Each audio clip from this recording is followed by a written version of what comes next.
दलितों की लाशों पर बना दी यूनिवर्सिटी। क्या ये है भारत का असली सच?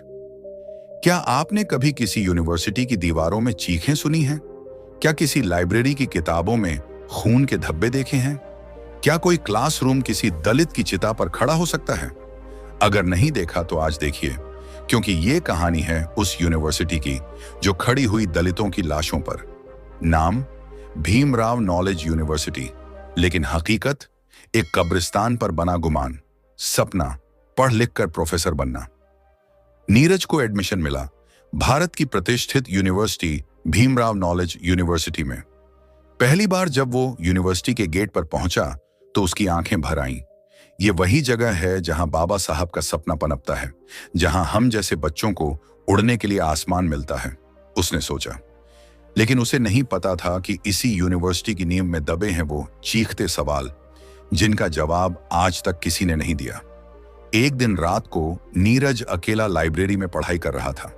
बिजली गई तो वह बाहर आया और पीछे की दीवार से सटे बगीचे में बैठ गया। वहां मिट्टी में कुछ अजीब सी गंध थी।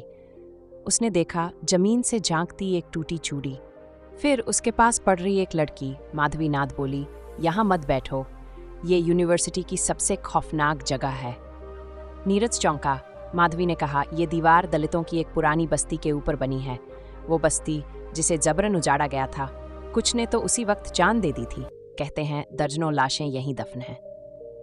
नीरज को चैन नहीं मिला।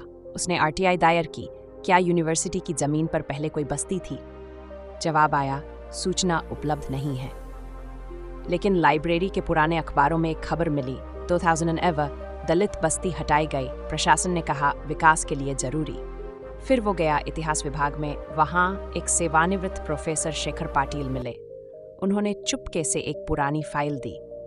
उसमें दर्ज था, 18 दलित परिवारों को बेदखल किया गया था। नाज मौतें हुई। विरोध के दौरान 30 महिलाओं ने आत्महत्या की। कुछ लाशें कभी मिली ही नहीं। नीरज कांप गया। इस यूनिवर्सिटी का असली सच क्या है? नीरज ने जब ये सब सोशल मीडिया पर लिखना शुरू किया तो कई प्रोफेसर उससे नाराज हो गए। एक दिन हॉस्टल में उसके कमरे पर हमला हुआ।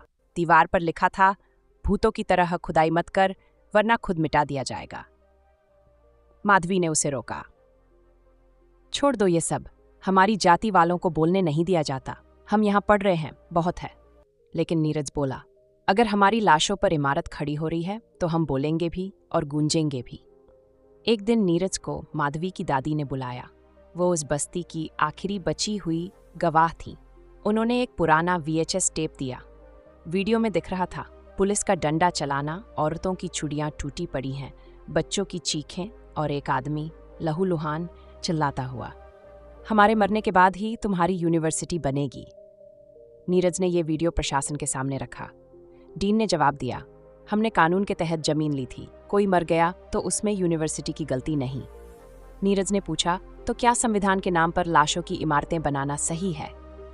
उसके बाद उसे कारण बताओ नोटिस मिला।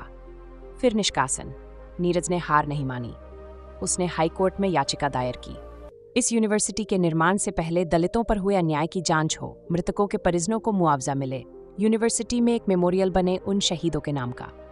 मामला मीडिया में आया। कई दलित संगठनों ने समर्थन दिया। यूनिवर्सिटी के गेट पर प्रदर्शन शुरू हुए। ये दलितों का जान मंदिर है या कब्रिस्तान? कोर्ट ने आदेश दिया, घटना की जांच के लिए SIT बनाई जाए, जमीन अधिग्रहण प्रक्रिया की समीक्षा हो, पीड़ितों के परिवारों को सरकारी सहायता दी जाए, यूनिवर्सिटी में मूक न्याय स्मारक बनाया जाए जहां हर छात्र इतिहास पढ़े। 1 साल बाद भीमराव नॉलेज यूनिवर्सिटी में एक स्मारक बन चुका था। उस पर लिखा था, उनके नाम जो मिटा दिए गए पर जो मिटे नहीं। नीरज अब उसी यूनिवर्सिटी में रिसर्च स्कॉलर था। उसने अपने पहले लेक्चर में कहा, अगर किसी दलित की चीख दबा दी जाए तो समझो उस यूनिवर्सिटी की नींव ही खोखली है। हमें न सिर्फ पढ़ना है बल्कि यह भी देखना है कि हम किसकी कब्र पर खड़े होकर पढ़ रहे हैं। कहानी खत्म यही नहीं होती, क्योंकि ये केवल एक यूनिवर्सिटी की बात नहीं है।